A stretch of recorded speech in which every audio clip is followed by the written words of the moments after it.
The next step in our elastic pants is to sew the side seams together. You're going to open up pants and match right sides together, forming two pant legs. Pin serged edges of fabric together, matching notches on the side seam, and stitch at 5/8. Press seam open and trim threads. This is the number one mistake that most fashion students make when making a pair of pants.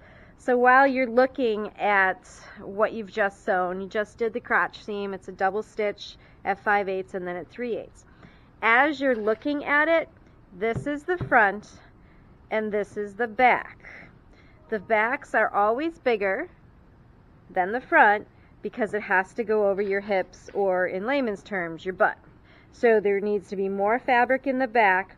The front is slimmer, it's straighter, regardless of your size, body shape. The front is smaller than the back side. So what we need to do is open this up, okay?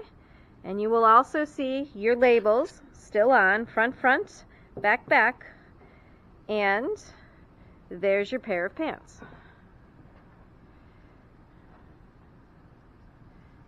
Okay? The trick is right now you have the right sides facing the ceiling, and we can't flip it to make it work. So instead of making them look like a pair of pants when you flip, you're going to take back to back and put those edges together, and front to front, and put those edges together. And now that we're looking at it, we're like, wait a minute, we're back where we started. So that wasn't right. So I've done it two ways and haven't been able to flip it quite right to make it how it needs to be in order to stitch. Because if you stitch down this side and stitch down that side, you've just sewn the fronts to the fronts and the backs to the backs. So now that I have confused all of you, which I meant to do purposely, use your common sense.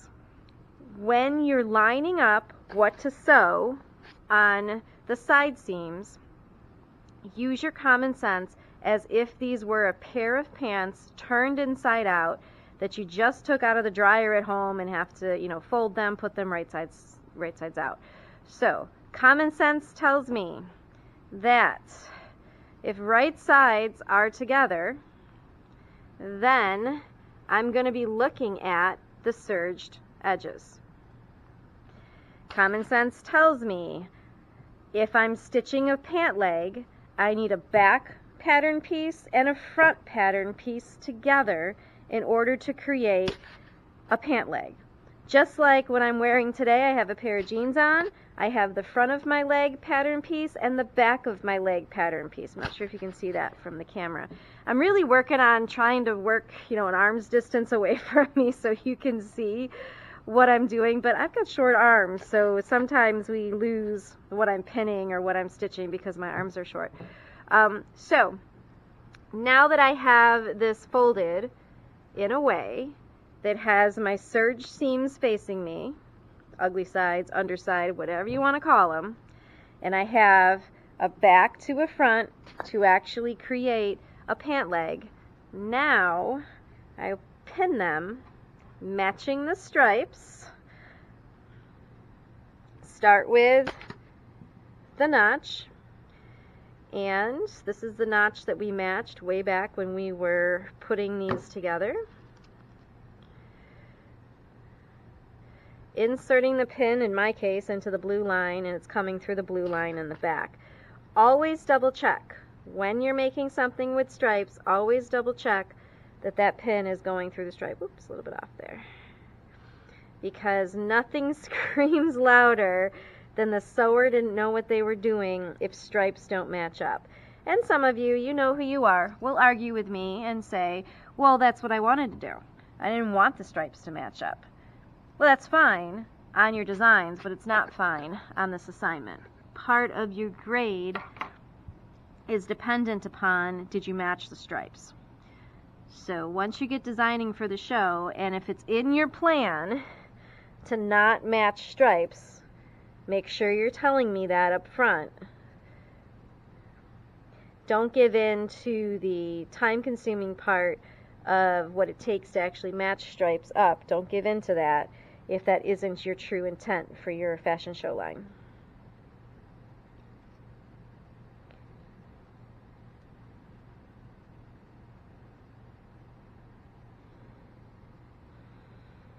And what I'll do too is I'll treat some of these stripes as notches, if you will, and I'll pin the stripes like this. I'm not going every finger distance. It's almost like a hand distance down, just to kind of get them in the right place. And then you aren't typically required to keep looking underneath to make sure everything is where it needs to be.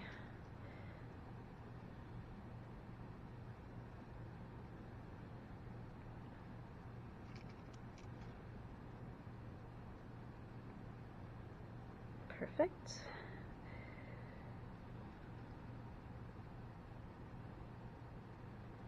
Perfect.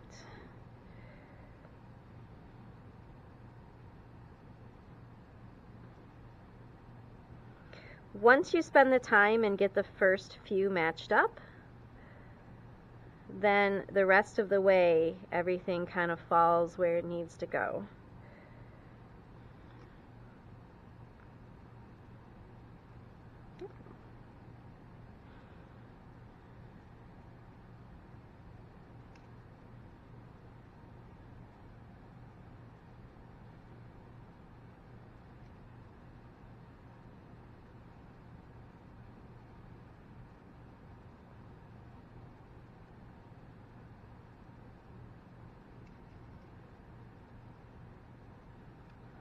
And then you'll go back and fill in.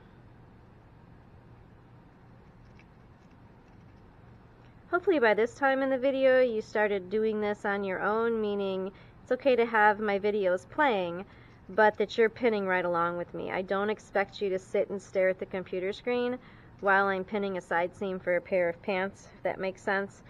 You guys can do this right along with me. You know what you're doing. It's just I'm giving you some tidbits along the way and teaching you how to match stripes.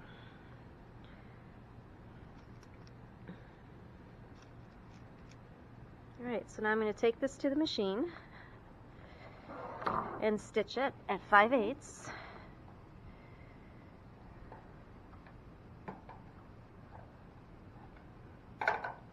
One second, my pedal is upside down.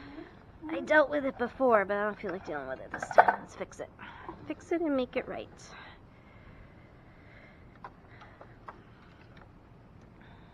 So I'm at 5/8 right there. Hopefully it'll show up a little bit better this time. Forward 3, back 3, and remember you can stitch over the pins as long as you go slow. And if they give you attitude like that one, please pull it out. Flannel is a very loosely woven material, so when you're stitching with flannel, oftentimes the pins do not like to be sewn over. So, see what I'm doing with my fingers? I'm putting my finger on the head of the pin and the point of the pin, keeping them, whoops, that one still doesn't want to do it, keeping them perpendicular to the sewn edge, but I think it'll just be faster. You guys know that about me. I'm like a get it done, get it done, get it done kind of sewer. It doesn't make me right if you're a slow, meticulous sewer. It just is how I'm wired. And as you can see, with that, I'm not quite perfect on my pinning. But I have a camera on my head, so if I'm not and my glasses are off. If it's not perfect, apologize. I apologize, but you know enough to make yours perfect.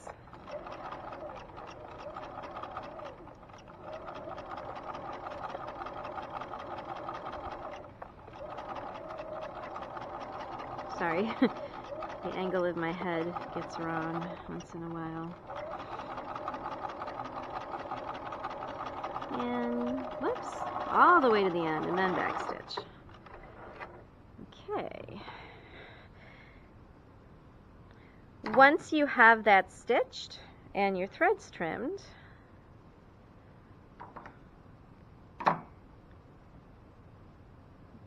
That's where it gave me that noise attitude at the beginning. If that ever happens, just take the time to kind of look at it, pick out whatever, and trim it. Then it said to press open the seam. So you're going to wake up your iron.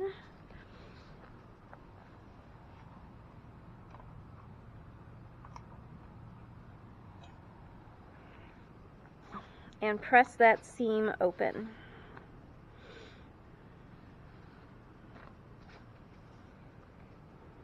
It's a little trickier because it's now starting to become a three-dimensional pair of pants. So use the end of the sewing and the end of the ironing board to put the pair of pants over. You can use steam if you wish.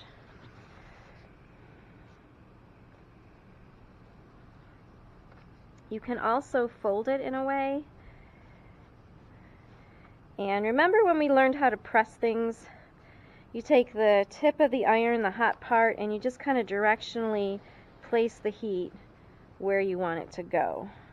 Because if I take this and press like that, I'm going to have a crease on either side, and we just want it on the side seam. So you just take the point and direction the heat where you want it to go. I'm going to turn it right side out. And there's a pant leg. Okay. I'm going to do the other leg, but I'm not going to do it on camera. Oh, look at the matched plaid. I get so excited when things like that happen. Look at how beautiful that is. Right down, matched it all the way down. It's off a sniff right there. Tiny little bit. But the rest of it, it's a perfect match all the way down. Because our hips are wider than our ankles, you'll see when you make a pair of pants, this is true with the grain line, but with our woven plaid, the actual colors of the yarns, that is our grain. So you can see the grain line on the pants coming down to an angle because our hips are wider than our ankles or the hem of the pant. So it's beautiful. That's the way grain lines should be on a pair of pants. You don't typically see it because unless you're wearing a plaid, but this is the grain of the pair of pants. Straight down. Because our fabric was woven with multiple colored threads, yarns. So you can tell that the yellow or the blue, whichever one you want to call it, is the actual grain of the fabric. And it is hanging straight down in the breeze in my classroom. I'll stitch up the other side and then we're going to talk about the waistline.